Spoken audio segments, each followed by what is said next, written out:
Glórias a Deus, a paz do Senhor, meus irmãos. Mais um dia que nós temos a oportunidade de estar ministrando a palavra do Senhor. Hoje nós vamos continuar aquela mensagem que nós postamos, o segundo vídeo aqui sobre os falsos profetas, aqui no contexto de Jeremias. Hoje eu vou lendo com os irmãos aqui, eu vou lendo e meditando. A primeira coisa que eu vou ler aqui é Jeremias capítulo 27. Vai começar a falar sobre a mensagem que Deus mandou entregar tanto ao rei da Babilônia, tanto ao rei de Israel, me desculpem, quanto a alguns outros reis. Diz assim, capítulo 27, versículo 2.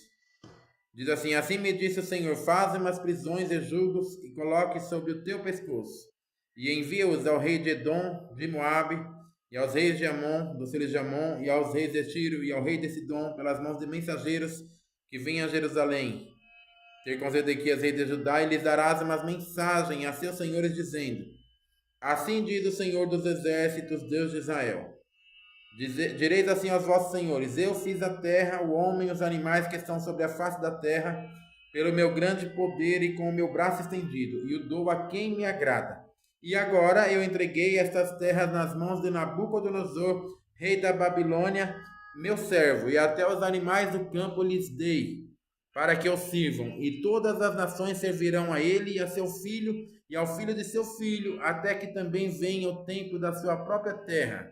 Ou seja, até que venha o tempo dele também ser julgado, quando muitas nações e grandes reis se servirão dele. Ou seja, Deus mandou Jeremias entregar algumas... olha só... E aí, acontecerá se alguma nação e reino não servirem o mesmo Nabucodonosor, rei da Babilônia, e não puserem no pescoço, debaixo do jugo da Babilônia, visitarei com espada, fome e peste essa nação, diz o Senhor, até que a consuma pelas suas mãos. Então, Deus fala assim: você vai fazer uma cadeia e vai colocar sobre o seu pescoço, simbolizando que esse é tempo de servir ao rei da Babilônia. Uma profecia bem complicada e difícil de engolir, porque a gente é acostumado com profecia de apenas vitória e de bênção, mas aqui Deus está trazendo uma profecia de julgamento. Olha, todas as nações precisam se colocar sob o jugo de Babilônia nesse tempo, inclusive Israel. E ele fez esse jugo, e a Bíblia fala assim: coloca sobre o seu pescoço. No versículo 12 ele vai falar assim: falei com Zedequias também essas palavras e disse: colocai o pescoço no jugo do rei da Babilônia e servi a ele e ao seu povo e vivereis. Porque você ia morrer? Porque vai morrer você e o seu povo? Ele vai falar. Se você falar assim: a gente não vai servir a Babilônia. E ele fez o jugo, e colocou no seu pescoço e andou com aquele jugo por alguns dias, para mostrar: olha, a mensagem de Deus é: se nós servirmos a Babilônia agora, não servir os seus deuses. A gente sabe disso, que quando Daniel chegou lá, jamais ele serviu os deuses da Babilônia, jamais ele se prostituiu atrás de outros deuses, jamais ele se contaminou com aquela cultura, porém era tempo de obedecer aquela ordem. A Bíblia fala o quê? Se nós obedecermos às autoridades, nós não vamos temê-la, porque toda autoridade que existe é constituída por Deus. Então o cristão, ele precisa obedecer à lei, ele precisa obedecer à ordem, ele precisa obedecer aquilo que está estabelecido pela lei. E aí, quando for algo que fizer com que ele desobedeça a Deus, aí ele tem uma difícil decisão a fazer. E muitos entregaram a própria vida, mas não desobedeceram a Deus. Porém, todos eles foram leais às leis estabelecidas. E aqui, Deus está mandando que eles sejam leais a Nabucodonosor. Deus está mandando que eles sejam leais à Babilônia, porque era o tempo que Deus tinha dado todo o poder da terra à Babilônia. Mensagem difícil para um povo que se dizia um povo de Deus, que se dizia um povo mais do que vencedor, mas esse povo está assim por causa que eles tinham cometido pecado. Eles tinham queimado os filhos, os reis tinham queimado os filhos a Moloque. Os reis tinham feito um local para sacrificar pessoas queimadas a deuses estranhos.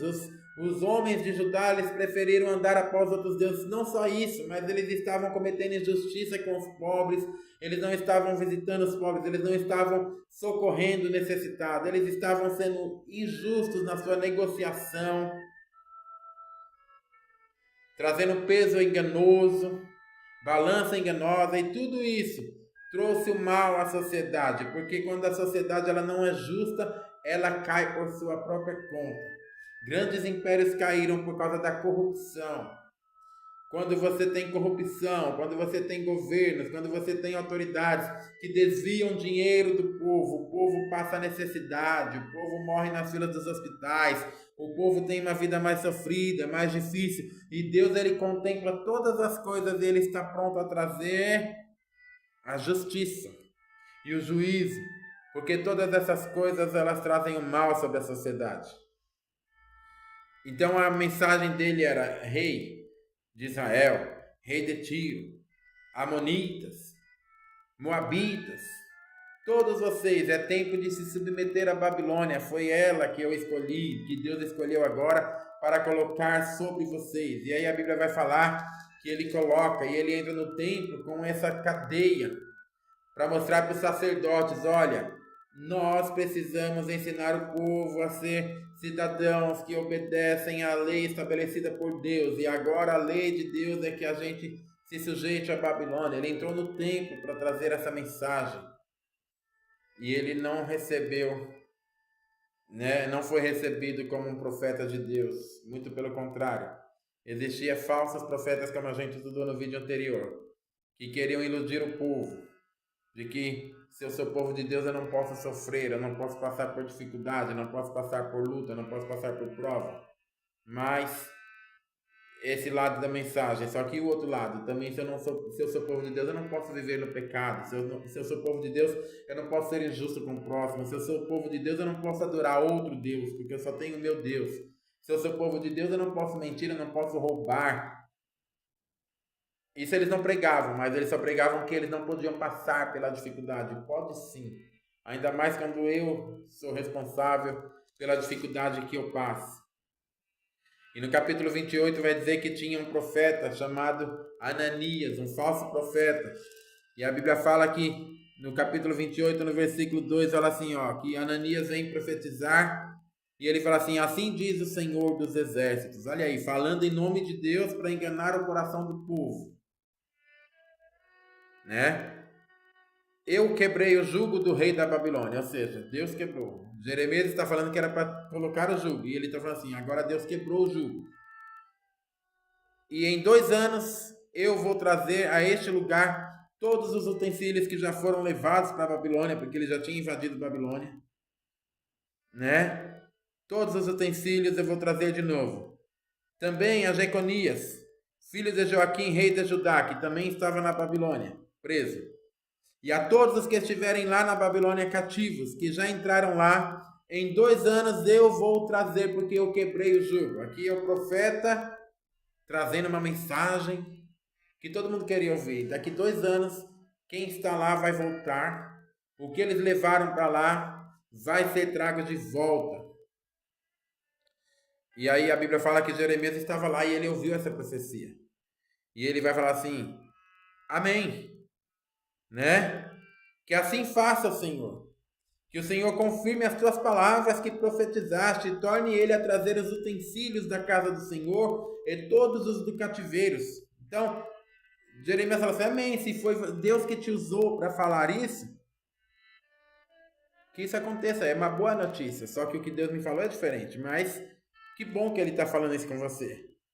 Mas ouve agora. Ele vai falar: essa palavra que eu falo aos teus ouvidos e aos ouvidos de todo o povo. Os profetas que vieram antes de mim e de você, desde a antiguidade, profetizaram contra muitos reinos, contra muitas terras. E o profeta que profetiza paz, somente quando se cumprir a palavra é que será conhecido como aquele a quem o Senhor, na verdade, o enviou. Então ele fala assim, toda profecia, ela está sujeita ao teste do tempo. Você está falando que vai ter paz, então quando tiver paz, aí a gente vai reconhecer você como profeta. Você está falando que Deus falou? Quando Deus falar, e tem muita gente profetizando palavras falsas, profetizando engano aos corações. E a palavra não se cumpre, e ele não quer pagar o preço de ser colocado como alguém que falou e não aconteceu. e vira uma grande disputa.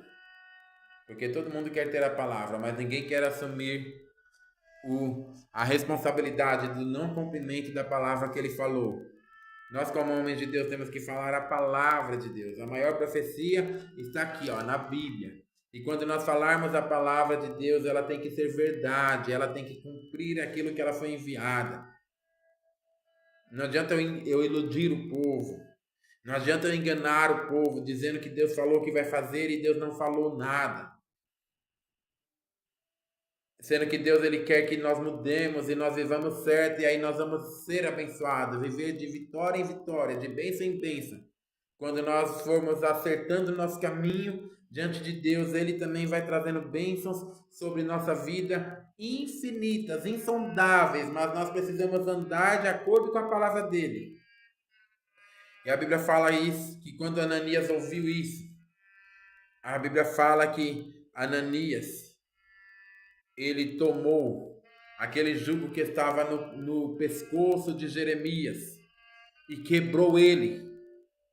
E olhou para o povo e falou assim: assim diz o Senhor, do jeito que eu quebrei o jugo do pescoço de Jeremias, eu quebrarei o jugo de Nabucodonosor, rei da Babilônia, depois de 2 anos, e de sobre o pescoço de todas as nações. E Jeremias, o profeta, foi embora. Ele falou assim: não, tudo bem, você está profetizando paz, você está profetizando que o jugo vai ser quebrado, e ele foi embora. Só que a Bíblia fala que quando ele está indo embora, quando ele está no caminho para ir embora, a Bíblia fala que Deus volta e fala a Ananias dizendo: assim como você quebrou o jugo de madeira, eu vou fazer jugos de ferro. O jugo que ele trazia no pescoço era de madeira.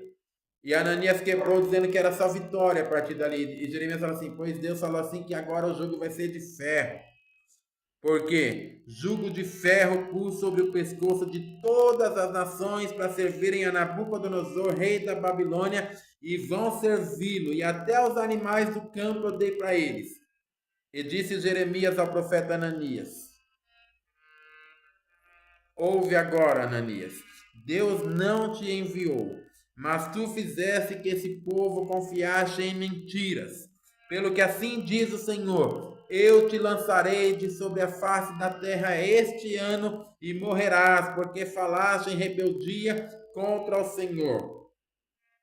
Então Deus ele fala assim: já que você, Ananias, está falando mentira, está enganando o meu povo, eu vou matar você esse ano ainda. Esse ano você ainda vai morrer. Esse ano o seu engano vai acabar. Esse ano você para de enganar o meu povo e falar mentira para ele, porque eu quero que meu povo ande em obediência. Eu quero que meu povo entenda que foi o tempo que eu determinei. Não é o homem, não é uma palavra declarada que vai mudar aquilo que Deus determinou. A Bíblia fala que isso aconteceu no 5º mês. No 5º mês aqui, versículo 1 fala assim: no mesmo ano, no princípio do reinado de Zedequias, rei de Judá, no ano 4º, no 5º mês. Ou seja, para nosso calendário, seria em maio, quando isso aconteceu, quando essa palavra foi falada. E aqui no versículo 17 vai falar assim: e morreu Ananias, o profeta, no mesmo ano, no 7º mês. Ou seja, ele durou mais 2 meses e morreu. Irmãos, essa mensagem ela pode ser um pouquinho pesada. É um estudo sobre falsos profetas, sobre falsas profecias. Porém, ela serve para alertar a mim e a você sobre a responsabilidade com a palavra de Deus. Nós não podemos pregar apenas da nossa emoção. Nós não podemos mostrar apenas que o povo pode ser abençoado, mas nós precisamos ensinar o povo a guardar a palavra de Deus. Nós precisamos ensinar o povo a ser honesto. Nós precisamos ensinar o povo a ser justo, a ser bondoso, a ser amável, a deixar o pecado, a deixar o mal, a deixar o erro e andar nos caminhos do Senhor. Porque se nós apenas chegar num povo pecador e falar assim: você é mais do que vencedor, você é abençoado, ele vai sair de lá acreditando que Deus ele se agrada da obra que ele está fazendo e do jeito que ele está vivendo, e está tudo bem, ele vai continuar no seu pecado. Então que o Senhor tenha misericórdia de mim e de você e nos use com a verdade da palavra de Deus, para falar a verdade, para falar a palavra da forma verdadeira, do jeito que Deus nos chamou para falar. Amém? Que Deus abençoe a nossa vida, que Deus abençoe a sua vida. Compartilhe, curta o vídeo, segue o canal se você não está seguindo, para a glória de Deus, para nós alcançarmos mais pessoas em nome de Jesus. Deus te abençoe. Amém?